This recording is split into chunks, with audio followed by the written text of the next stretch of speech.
Hola amigos, bienvenidos a este simposio.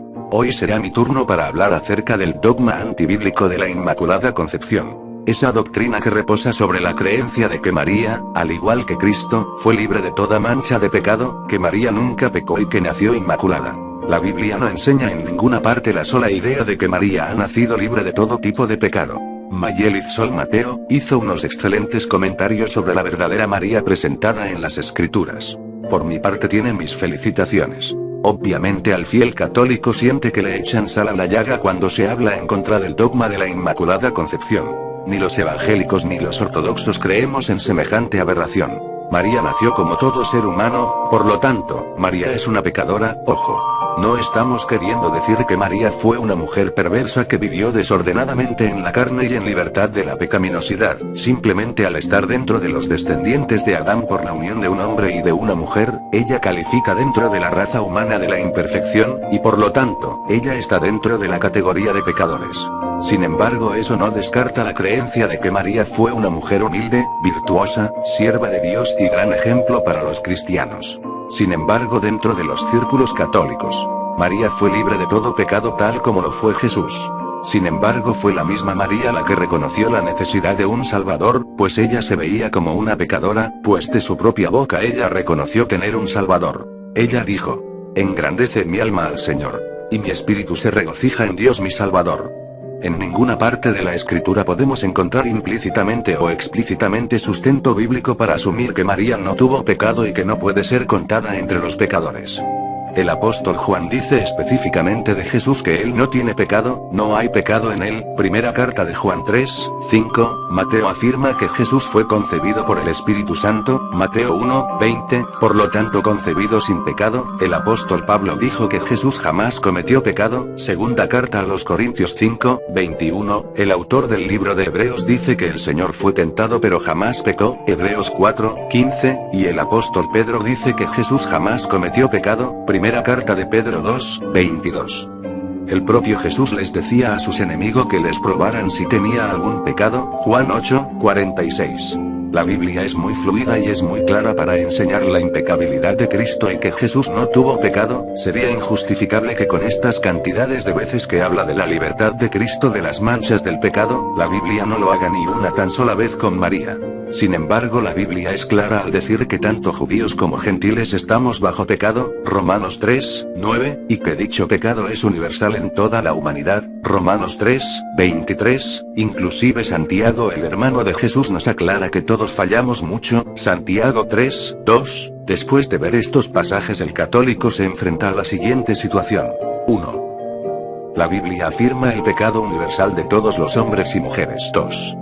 La Biblia afirma la única excepción al pecado fue Jesús. Debemos entender que Jesús fue la única excepción de toda la humanidad que no conoció el pecado ni su naturaleza se reconcilió con el pecado, ya que Él fue el Cordero perfecto de Dios inmaculado, digno de abrir los 7 sellos del Apocalipsis. Sin embargo, decir que María no tuvo pecado es hacer mentiroso a Dios. Juan, quien vivió con María desde la crucifixión, quien conocía personalmente a María, más que nadie tenía que saber que María es una inmaculada. El apóstol Juan afirmó: "Si decimos que no tenemos pecado, nos engañamos a nosotros mismos, y la verdad no está en nosotros. Si confesamos nuestros pecados, Él es fiel y justo para perdonar nuestros pecados, y limpiarnos de toda maldad. Si decimos que no hemos pecado, le hacemos a Él mentiroso, y su palabra no está en nosotros".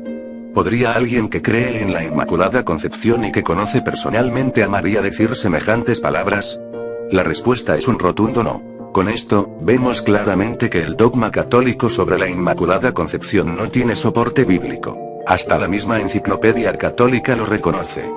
No es posible extraer de la Escritura pruebas directas, categóricas ni concluyentes sobre el dogma. También dijo: "No se puede extraer ninguna conclusión teológica a partir de los textos de Proverbios 8 y Eclesiástico 24, que exaltan la sabiduría de Dios y que en la liturgia se aplican a María, la más bella obra de la sabiduría de Dios, o desde el Cantar de los Cantares, 4:7, toda hermosa eres, amada mía, y no hay tacha en ti".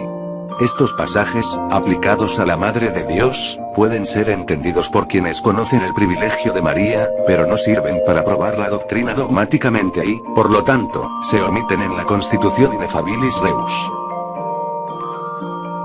Ya demostramos la parte bíblica, la única alternativa para los papistas es utilizar su vieja confiable en cuanto a la Inmaculada Concepción. Lucas 1:28 dice lo siguiente. Y entrando, le dijo: Alégrate, llena de gracia, el Señor está contigo. Και εισελθών ο άγγελος προς αυτήν είπεν χαίρε και χαριτωμένη ο Κύριος μέτα σου. Como pueden ver, en ninguna parte de este texto enseña de manera directa ni indirecta la Inmaculada Concepción. Sin embargo, los católicos se basan en una palabra como validez para este dogma. Se refieren al quejaritómene.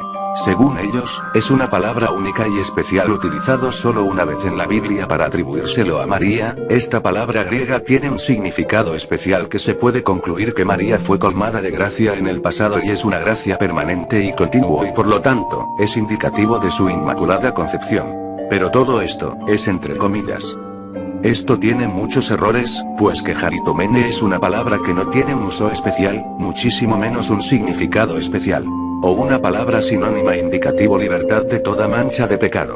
Pues los católicos son tan abusadores con las conjeturas de dicha palabra que pasan por alto que esta palabra aparece en un libro apócrifo que ellos tienen en sus Biblias. ¿No es que la palabra es más que un buen presente? Pues el hombre dadivoso une los dos. Ο κάπαδο λόγος πυροδόμ αγαθών καφότερα παρδέρ και χαριτωμέν. ¿Vamos a decir que los hombres dadivosos son inmaculados? Claro que no, y note que usan las mismas palabras, las conjeturas son las mismas, lo único que cambia es el género, o sea, que la palabra que se usa en María es femenino, y la palabra usada en los hombres dadivosos es masculino. La terminación de cada palabra hace distinción de que esta palabra tiene género, sin embargo eso no afecta en nada su significado, su estructura y su conjetura. Ya a estas alturas usted puede ver lo lejos que están los católicos para darle validez a sus dogmas inventados con la Biblia. Con respecto a Lucas 1:28, la enciclopedia católica nos sigue afirmando. Pero el término quecharitomene, llena de gracia, sirve solo como una ilustración, no como una prueba del dogma. Si el vídeo te gustó, dame pulgar arriba y compártelo, eso me animará a seguir haciendo más trabajos como este. Suscríbete si no lo has hecho. Te ha hablado Snoopy Evangélico, bendiciones y hasta la próxima.